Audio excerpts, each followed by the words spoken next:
তানিয়া? মেয়েদের নাম্বার থেকে ওর ফোনে ফোন আসছে কেন? ব্যাপারটা দেখতে হচ্ছে তো।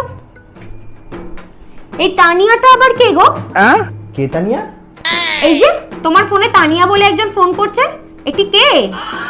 ও, ওটা সুমন। আমি বলছি এখানে তানিয়া লেখা আছে, তুমি বলছো সুমন। বিশ্বাস না হলে ফোনটা ধরে দেখো। হ্যালো, ও সুমন, বলো কেমন আছো? হ্যাঁ, ও তো এখানেই আছে। দেবো? হ্যাঁ দাঁড়াও, একটু দাঁড়াও, দিচ্ছি। তো তুমি সুমনের নাম্বারটা তানিয়া বলে সেভ করেছো কেন? দেখো, নাম্বারটা তানিয়া লিখে সেভ করা ছিল বলেই না তুমি ও ঘর থেকে ফোনটা আমার কাছে নিয়ে এলে। এটাই যদি সুমন লিখে সেভ করা থাকতো তাহলে তো আমাকে উঠে ও ঘর থেকে আনতে যেতে হতো। এটা হচ্ছে বিনা হাত পায়ের ফোনকে ও ঘর থেকে এ ঘরে নিয়ে আসার নিনজা টেকনিক।